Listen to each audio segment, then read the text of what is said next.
South Central, Los Angeles. The sun drops fast, and the streets change even faster. Neon signs flicker. Tires screech in the distance. And in every corner, someone's trying to survive the night. Jaylen? He's no saint. But he ain't heartless either. At just 19, he's juggling more than most grown men. Working shifts at the auto shop by day, helping his aunt pay rent, and trying not to get swallowed by everything outside his doorstep. Just smart, observant, quiet, but never soft. And in a neighborhood where opportunity feels like a trap, Jaylen has one rule. Never owe nobody. But that gets tested real fast when his childhood friend, Dre, shows up in a blacked-out sedan like he's part of a movie scene. Yo, you still trying to eat crumbs or you ready to eat steak? Jaylen smirks. He knows Dre. Grew up with him. Played ball with him. Watched him rise, fast. Too fast. He's in deep with people who don't ask twice. Who wear smiles in daylight and masks at night. The kind of crew that gets what they want and disappears before sunrise. Jaylen shrugs. I'm good. Dre leans in, eyes sharp. You don't get it. You need this. Ain't no heroes in South Central, bro. Just players and pieces. That night, Jaylen walks home with that echo in his ears. Players and pieces. Which one was he? Because in South Central, staying out the game doesn't mean the game stays out of you. The streets don't sleep. And neither does Dre. By the next week, Jaylen starts seeing him more. Pulling up in fresh gear. Smiling like the world's already his. But Jaylen notices things. New faces around Dre. Older heads with cold eyes and quiet laughs. Conversations that stop when Jaylen walks in. Vibes that don't feel right. Then comes the offer. Not cash. Not power. Loyalty. Dre sits him down. You ain't gotta do nothing crazy. Just hold a few packages. Deliver some stuff. Watch my back. I take care of you. Jaylen hesitates. It ain't the fear. It's the change. Because once you cross over, even just a little, you're in. And the line between right and wrong? It starts fading. Still, his aunt's rent is behind. His shoes are worn. The shop cut his hours again. So Jaylen nods. Just this once. The next few weeks move fast. Late night runs. Meetings at spots Jaylen never noticed before. He never asks what's in the bags. He never stays long. He tells himself, it's not forever. Just until I stack enough to bounce. But every time he tries to pull away, something pulls him back. A little more respect. A little more cash. And soon, a little more dirt. Jaylen knew something was off. The calls started coming at odd hours. The deliveries got heavier. And the eyes on him? Always watching. He was in now. Not fully, but enough that backing out felt like pulling a pin on himself. Then Dre changed the game. Yo, I need you to ride out with Reek tonight. Just watch the block. Easy money. Jaylen hesitated. Reek was loud. Impatient. The kind of guy who acted first and thought later. But Dre pushed it like nothing big. So Jaylen went. Midnight. Old Charger. Engine rumbling through empty streets. Reek drove like he owned the city, chewing toothpicks and humming like this was all a joke. Why me? Jaylen asked. Reek laughed. 'Cause Dre said you smart. Loyal. They parked near a liquor store that never closes. Reek stepped out to make a call. Jaylen stayed in the car. Then it happened.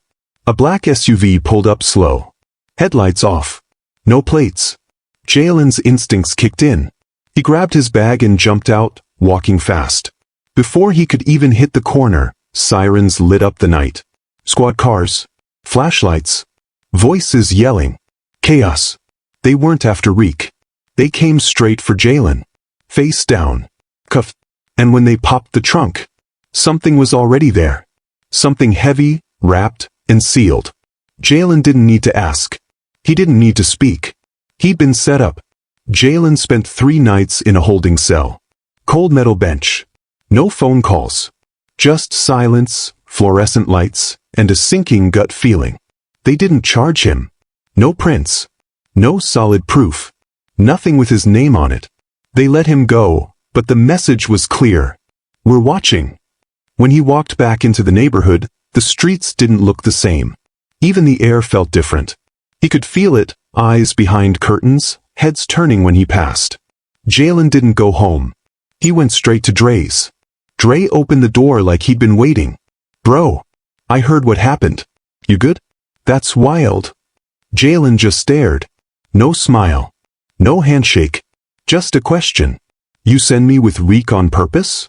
Dre paused, then laughed it off. "Namit, come on. I'd never do you like that. You my brother." Jaylen didn't believe him. But he had no proof. And in the game Dre played, truth didn't matter, only power did. Later that night, Jaylen sat in his room, eyes wide open, no music, no phone. Just thinking. Because in his world, loyalty costs. And if you're not the one collecting, you're probably the one paying. A week later, news hit the streets. Reek was gone. Not moved. Not skipped town. Gone. No one knew what happened. Some said it was a warning. Others said karma finally came calling. Jaylen didn't flinch when he heard. He just stared out the barbershop window, jaw tight. It wasn't fear on his face. It was calculation. Because Reek was the piece Dre used to line Jaylen up. And now that piece had vanished. The streets buzzed with quiet whispers. Some folks claimed they saw Reek arguing with Dre 2 nights before.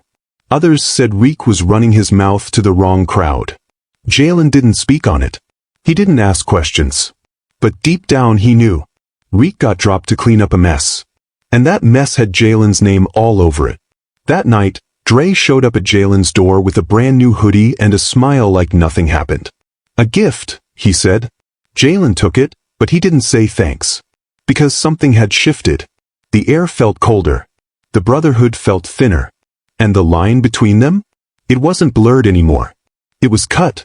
Jaylen learned to move quieter than ever. No more loud entrances. No more flashing lights. No more trust given away like candy. He watched his back, watched the streets. Every step calculated, every word measured. The crew around Dre grew tighter, colder. New faces appeared with harder eyes. People who didn't smile much, but smiled enough to remind you who was boss. Jaylen knew better than to get close. But it wasn't just Dre he worried about. It was the unknown. Every call he got sounded like a test. Every meeting felt like a trap. Still, Jaylen played along. Because if you want to win this game, sometimes you gotta lose your voice and just listen. One night, Jaylen sat under a flickering street lamp. Text on his phone. "Meet me. Now." No name. No location. Just the message. He knew who it was. Jaylen's phone buzzed again. Same text. Different location. An empty parking lot near the old basketball courts. He showed up alone. No backup. No second thoughts. Then he saw the silhouette. But something was off. No smile. No greeting. Just cold eyes and clenched fists. "You think you're smarter than me?" Dre whispered. Jaylen swallowed the lump in his throat. "I didn't set you up," Dre said. "But someone had to pay." The words hung in the air like a weight. Jaylen wanted to believe him. But deep down he knew. This was the end of whatever trust they had. The night ended with Jaylen walking away alone. Broken bonds. Burning bridges. And a new rule carved in stone. Trust none. Jaylen disappeared for weeks. No calls. No texts. No sightings. He needed space. To think. To plan. To rise again. South Central doesn't forget. But it does respect those who survive. Jaylen started small. Picking up side jobs. Rebuilding old contacts. Staying low. But the hunger never left. The fire inside burned hotter. Because this time, he wasn't just playing the game. He was going to change it. Jaylen's comeback wasn't quiet.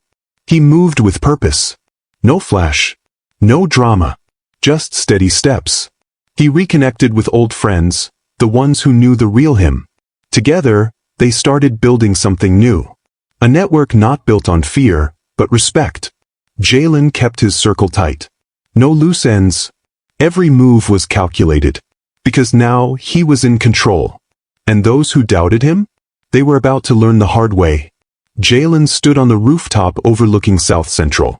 The city stretched beneath him, lights flickering like broken promises. He'd come full circle. No more running. No more hiding. The ones who betrayed him? They thought they'd won. But Jaylen played the long game. One by one, their empires fell. Quietly. Swiftly. No chaos. No noise. Just the cold truth. In the game, loyalty is just a word. Jaylen smiled. Because now, he trusted only one thing. Himself. Jaylen thought it was over. He'd made his move. Took back control. Ended it clean. But the streets? They don't forget. And they never stay quiet for long. Word got out. The kid who came up from nothing took down his own crew and walked away standing. Some called it power. Some called it madness. But everybody was talking. Old heads started watching. Younger ones wanted to be him or beat him. Every corner Jaylen turned, he saw new eyes. Silent nods. Quiet whispers. Respect comes fast. But fear? Fear spreads faster. One night, a man in a dark SUV rolled past real slow. Didn't say a word. Just stared. Jaylen felt it in his chest. This wasn't over. What he did shook the block. Now the streets were waiting to see what he'd do next. Jaylen didn't flinch when the black SUV passed again the next night. Same car. Same slow roll. Same stare. But this time it stopped. Out stepped an older man, sharp suit, polished shoes, clean cut.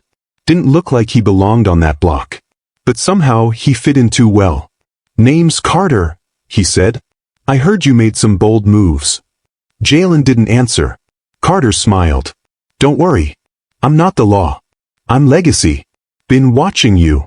Jaylen narrowed his eyes. "Why?" Carter's tone dropped low. "Because power leaves a void. And when someone fills it the way you did, people notice." He handed Jaylen a card. "No name. Just a number. Call me. Or don't." The way, the game just changed. Then Carter walked off. No rush, no fear. Jaylen looked down at the card. The streets remembered what he did.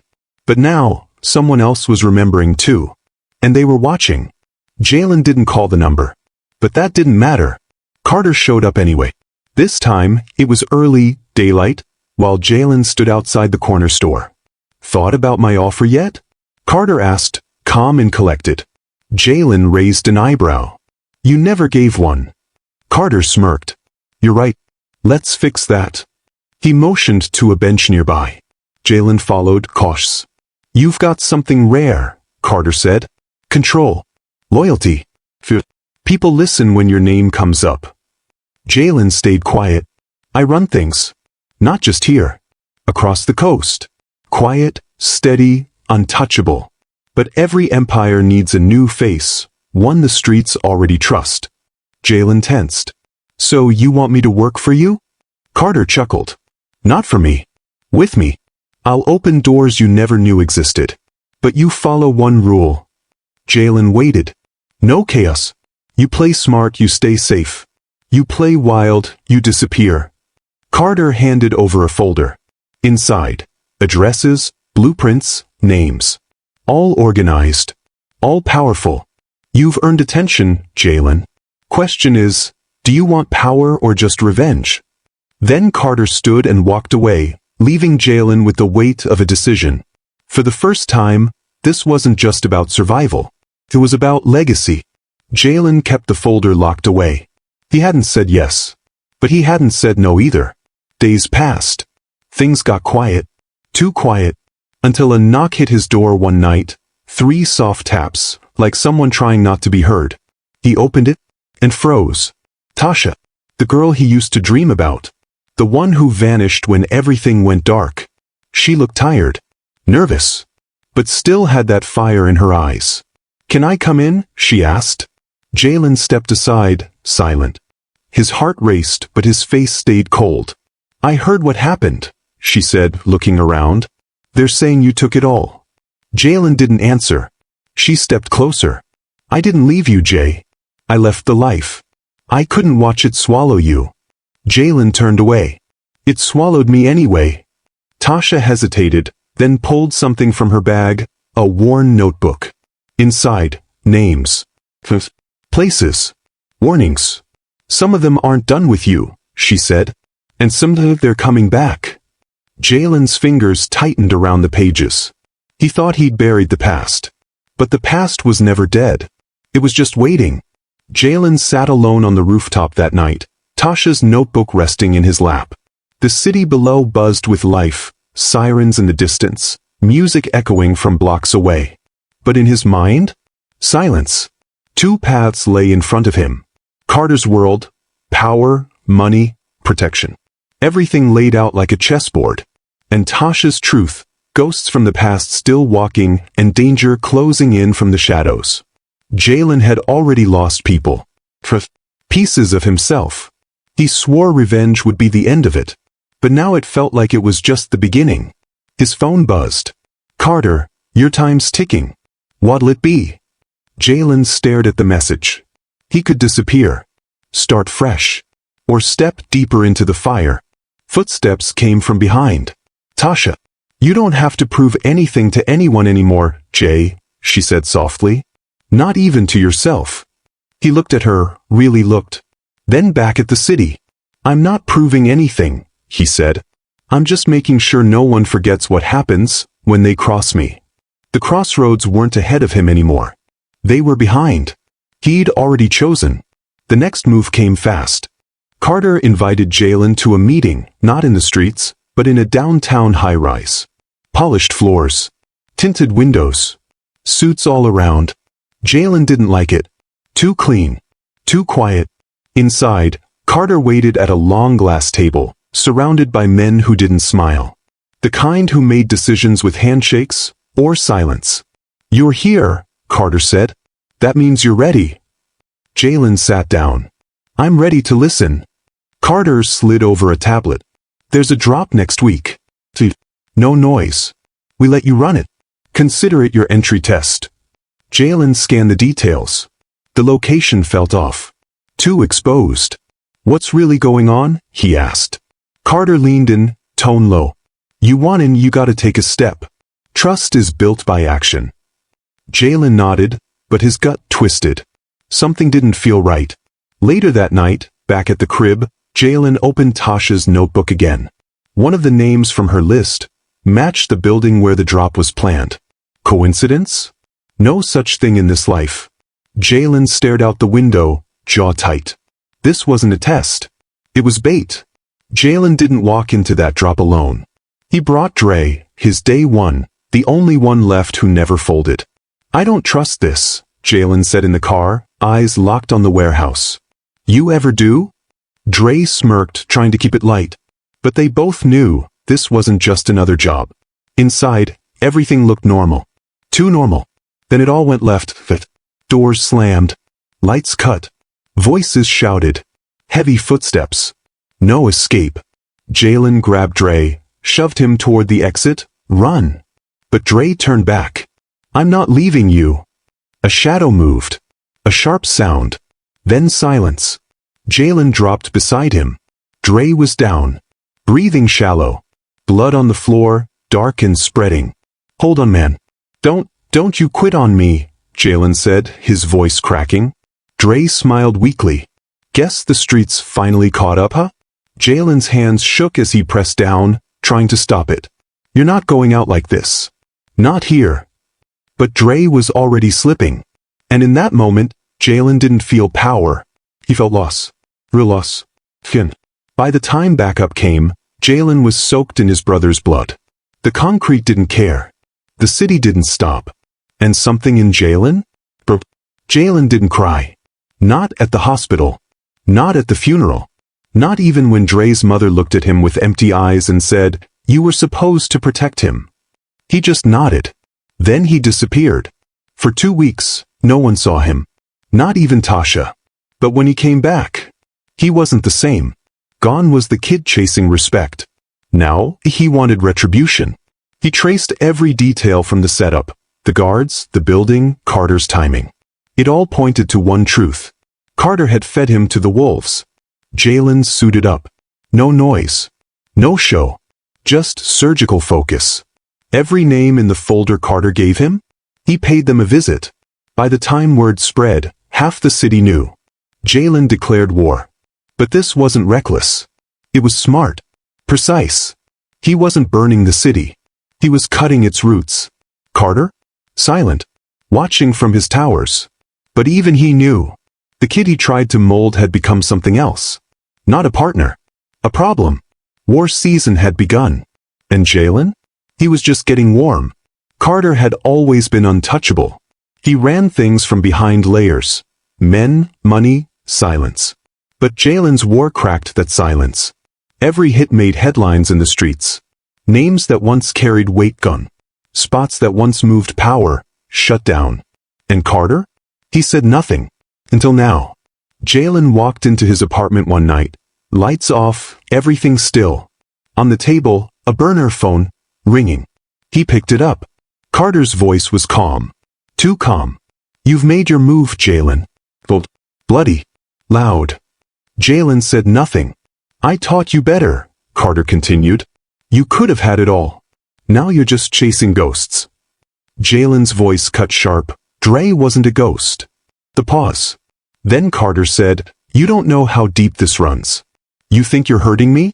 You're waking something bigger than both of us. Jaylen's jaw clenched. Carter finished. This game ends when I say it does. Not you. Not the streets. Jaylen stared at the dead phone. The silence was broken. But what came next would shake everything. Jaylen knew the call meant war. Not just the kind you fight with fists and fear, but with moves the world doesn't see coming. He didn't wait. He moved first. Tasha, now fully by his side, handled the tech, locations, surveillance, leaks. Jaylen handled the rest. One by one, Carter's lieutenants vanished from the board. Not dead, just exposed. Their secrets? Dropped in the hands of enemies. Jaylen didn't need noise. He needed collapse. Carter tried to counter, sent new faces, old killers, even bribes. None of it worked. Because Jaylen wasn't chasing survival anymore. He was the threat now. Then came the final meeting. A rooftop just like the first time they met. But this time, Jaylen stood above him. Carter looked tired. Dressed sharp, but cracked at the edges. You win, he said. Jaylen stepped closer. No. I remember what you told me. Trust is built by action. He leaned in. So is revenge. Jaylen dropped the final folder, Carter's accounts, contacts, corruption, into a fire bin beside him. The flame lit up Carter's face. You're not like me, Carter muttered. Jaylen stared, unblinking. I'm worse. He turned his back and walked away, the fire crackling behind him. No applause. No glory. Just the truth. He couldn't turn back. The streets didn't crown him. But they feared him now. And in the game where loyalty means nothing, he became the name nobody dared to cross.